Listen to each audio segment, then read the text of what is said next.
Happy New Year! Hey, welcome back. I'm Greg. And I'm Julie Gorman. Welcome back to our living room and to 2018. Sicky over here. We went to Missouri and he decided to catch one of those Midwest flu bugs. Yeah, well, you know what? We debated, should we do this today or should we not? But you know what? You guys are family. You can deal with us looking a little harsh, right? Or at least me looking a little harsh. I don't know. You look pretty good. It is what it is. Anyway, we are sure today on our first broadcast for 2018. Hey, welcome back to our living room. You know, we were talking just a little bit earlier. We've been busy just trying to clean up after the holidays. I don't know about y'all, but we got our Christmas tree taken down today. Yeah. And got all of our Christmas decorations cleaned up from around the house and put away. And most of you all are probably, going back to work and getting this new year started off by trying to figure out which way to point yourself and get things moving again, right? Nathan Cook's making a joke. He says, I think it's pronounced Missouri. It is Missouri, but she said it, not me. And she's not from Missouri, so. Missouri. It's kind of like Louisville or Louisville. Oh, don't say Louisville. Yeah, no, it's definitely Louisville. Anyway, hey, listen, it's really exciting that we get to talk about. It's not exciting as we wanted it to be at this very moment, but our new book just launched. Yeah. It's a 52-week devotional for couples. And, that's not what this broadcast is about today, but we would be remiss if we didn't mention it to you since it just actually launched yesterday. As a matter of fact, the doorbell literally could ring at any moment. It's supposed to be delivered to our doorstep today. Sometime today, yeah. So you might get to hear Casey bark again, and he'll have to go help them. So be it. Dude out. You know, the small things in life. But here's the deal. If you've not ordered a copy yet, Amazon's got it. So go and order a copy of Married for a Purpose. It's the title of this very Facebook page. We wrote this thing after lots and lots of prayer and fasting for busy couples like us, couples who need to be reminded on a weekly basis of what it is that we want to focus on. So if you want a better 2018 than what you did in 2017 and you want your marriage to be stronger, we really, really believe, not because it's something that we wrote, but because it's a message that God gave us, that He inspired in us, that we've lived out and really borne witness to the results of just living very, very intentionally by looking for the good in one another and celebrating one another. So 10 minutes each week or so, a quick scripture, a little bit of discussion, and then an assignment. But the cool thing is it's not like a to-do type of assignment, right, babe? No, it's going to be more of a new habit of thought that'll welcome God's higher way of living for you and for your marriage. And so today, let's dive into kind of a new habit that we had to develop over the years as well, and something that we had to be intentional about, but now it's kind of second nature. Yeah, it really is. And it's not that we don't struggle with this from time to time. I think that we all do, and it's one reason why, as we were thinking and praying about, gosh, what should we bring to our family today? What should we talk about that everybody can relate to, that will hopefully minister to them right where they're at? And if you're anything like us, there's times and maybe even seasons of your marriage where you really feel like you're getting the short end of the stick, like. He said that with a little bit too much pizzazz and maybe intensity. Are you feeling, like you're getting the short end of the stick? I don't feel that way right now at all. Actually, I kind of feel like maybe you're getting the short end of the stick right now since I've been a little under the weather. But I think it's something that we can all relate to. And I say it with such, passion, because when you feel like you're getting the short end of the stick, that's kind of how you feel, It's a little bit, like, hey, what's up? Wake up. I need you to serve me. And we learned a few things along the way, both in our own marriage and from observing other people that we admire. Just a few things that have helped us to not fall into that thought pattern, because it really is more a thought pattern, isn't it, babe? Yeah. You want to talk about, earlier as we were discussing this, I asked Julie, I said, well, now there was a time when you really didn't believe the best about me. And there's certainly been times and seasons where I didn't believe the best about you as well. And, the fact is that at least on my part, I know that there were times when you didn't think the best of me, that I gave you lots of evidence to bear witness to that. In other words, I was probably guilty of whatever she was, thinking bad about me about. And I think that as humans, we all fall short from time to time. So I wonder if you could share real transparent and honestly you've gone through over the years to believe the best about me, and at the same time, choose not to be the person that's getting the short end of the stick, even when maybe there's evidence to bear that you were getting the short end of the stick. Well, we get letters all the time of people asking, what do you do when this happens? Or my spouse has been, and they give this long laundry list, if you will, of some real offenses. And so one of the things I want to be cautious with is this is not we don't want to oversimplify this, and yet there are principles and some things that we can do to participate to help curve that feeling of getting the short end of the stick. So, when we get those kind of letters, I always pause because it makes me reflect on how far we've come and the things that God has helped us to do and to overcome it. Well, we always want to be careful not to be trite or,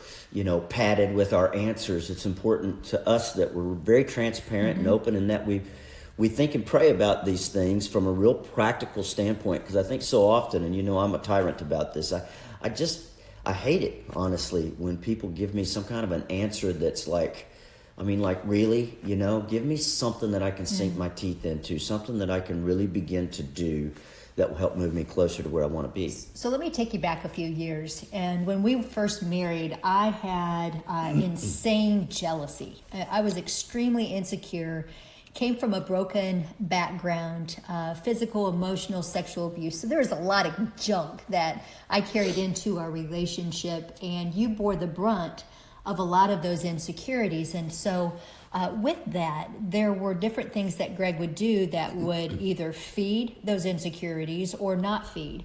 And we had to learn that dance together of how to best encourage one another and to bring life about. But there were a lot of different times where in my mind, I was getting the short end of the stick.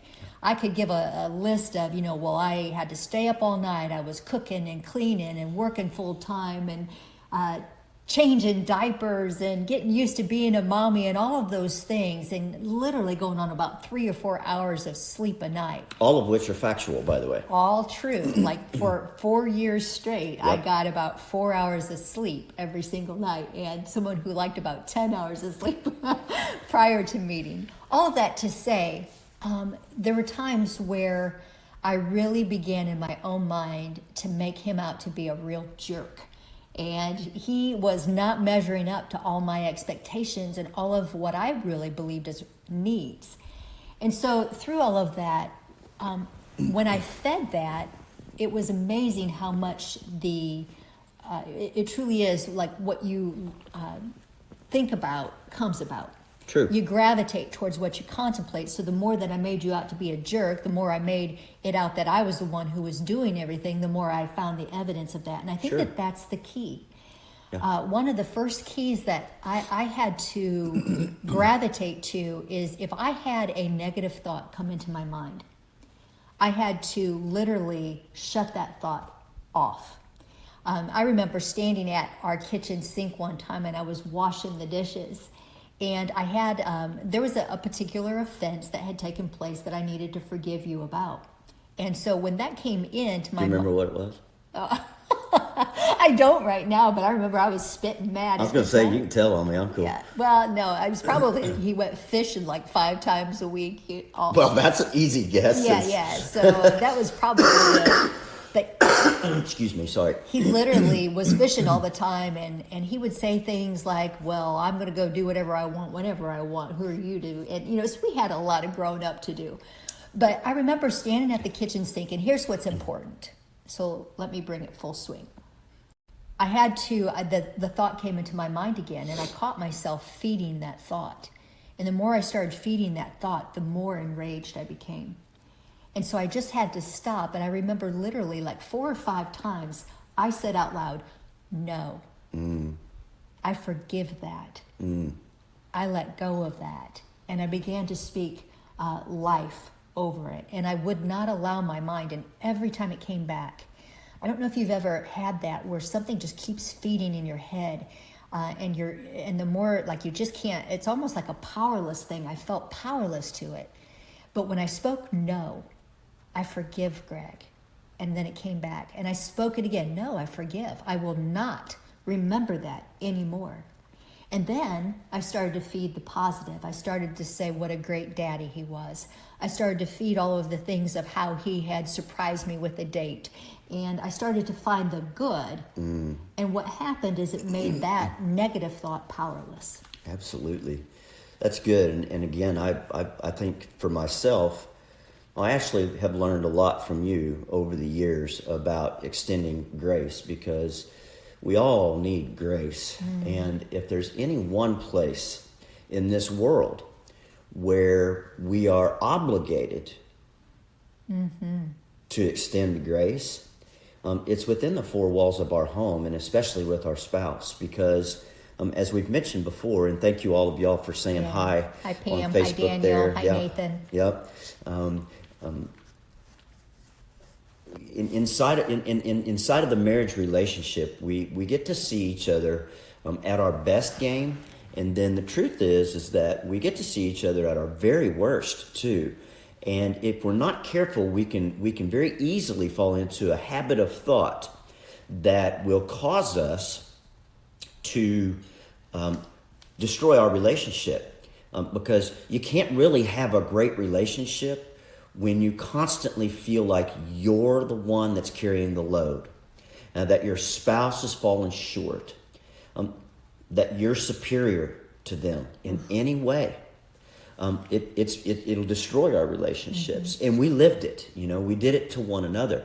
There's a quote that we ran across several years ago that says that every man or woman deserves to be remembered and celebrated for their very best moments in life, not their worst, because all of us fall short.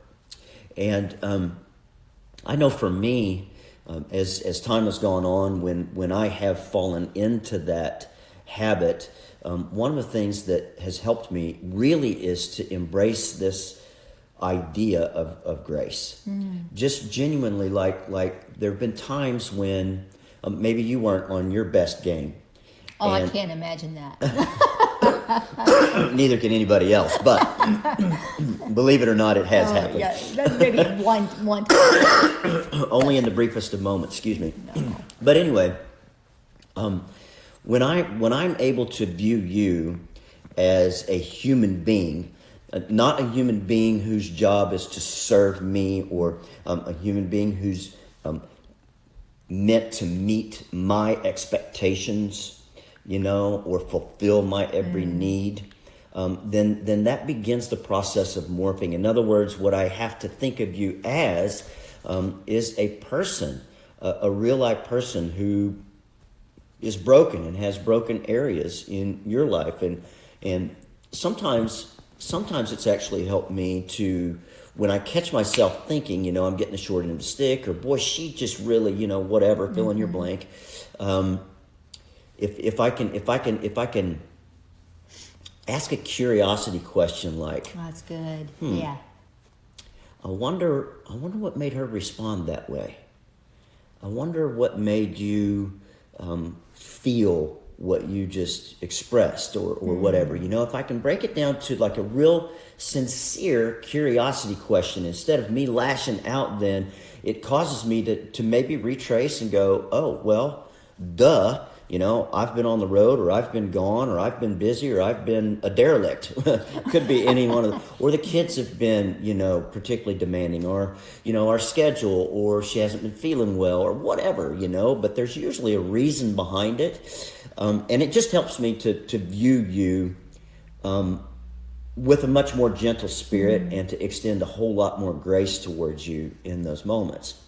And then I think that the next thing, and again in a more positive light, is to begin to look for what we want to celebrate.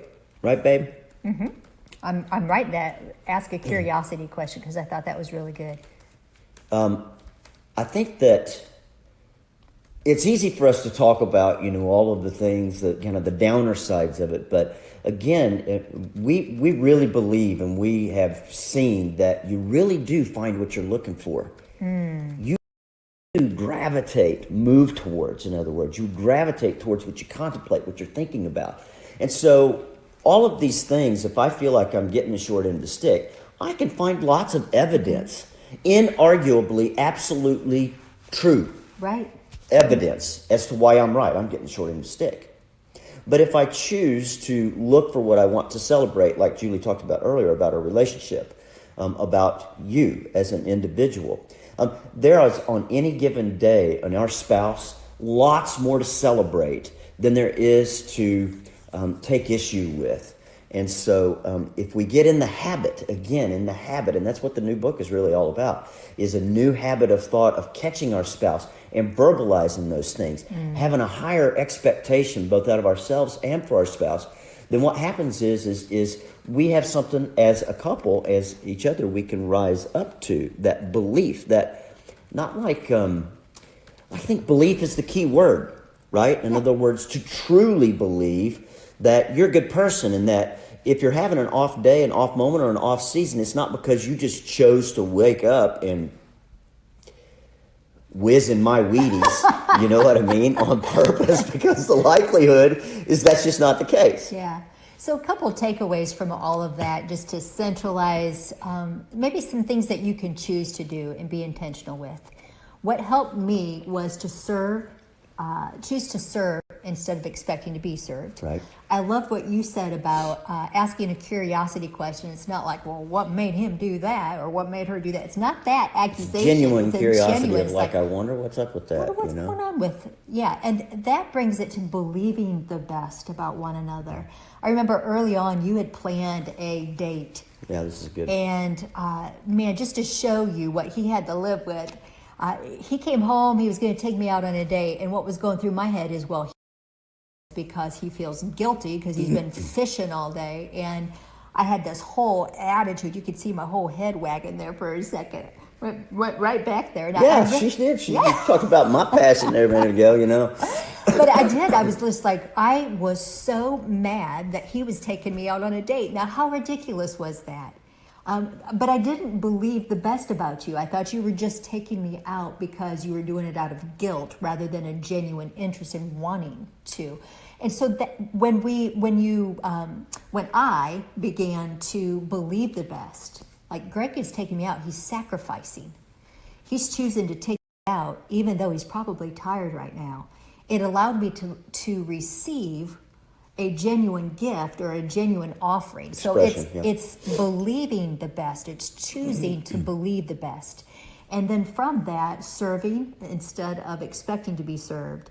And then the other thing that I really tried to become intentional with to break that old habit of feeling like I was getting the short end of the stick was to find what I loved, not what was lacking. And so I tried to find the things that I loved about you, not the way that you weren't measuring up. So the things that I loved, not what was lacking. What would you add to any of those thoughts? I don't know that we're about right here on that. Yeah, I wouldn't add anything necessarily except for just that I love the real life story analogy that you used there, babe, about when I was going to take you out. I remember when that happened. And so often in our coaching and when we do marriage life plans and such, we find this in couples where one or both of the spouses feel like they just can't win for losing, And the truth is that, again, if we're if one or the other of us is looking how we have got the short end of the stick or how the other one has fallen short, and we are finding the evidence, like we will, then the truth is that the other spouse truly can't win for losing. Because anything and everything that we might do will be perceived as manipulation. Right. They're just doing that because, right? And Julie's not the only one who's been guilty of that in our relationship. I've done that from time to time. I can't think of an instance, but but I'm sure I have. And so it's just a good, real, live reminder of how we find what we're looking for. So if we find what we're looking for, like, get this. How important is it that we look for what it is that we really do want in our marriage relationship, in our kids, in our parenting relationship, in our extended family, in our business, in our finances, in our spirituality, our walk with God. And so this year, we want to encourage you to really begin to, even more than before, to be extremely intentional about looking for the things that you want to find more of in your relationship and in your life. What we know from experience is that when you do that, you find the things and celebrate the things that help make your life better and your marriage relationship stronger. So we'll close with this thought. Neil T. Anderson said that if we want healthy relationships, we need to extend the same love, grace, and forgiveness that God has extended to us. And if we make that our new habit of thought for 2018, man, we're going to have a great year. Yeah, absolutely. Listen, yeah, go ahead. I was going to say, be sure to pick up a copy of Married for a Purpose. It's 52 New Habits of Thought for a Higher Way of Living. You can see it on Amazon. I also looked earlier today on Christian book distributors. So I think it's cbd.com, cbd.com. And I think they have it for like $8.99. The new one? The new one. Oh, great. So they got a special release right now that you can do that. If you'd like to, you can order it from our site too. That's marriedforapurpose.com.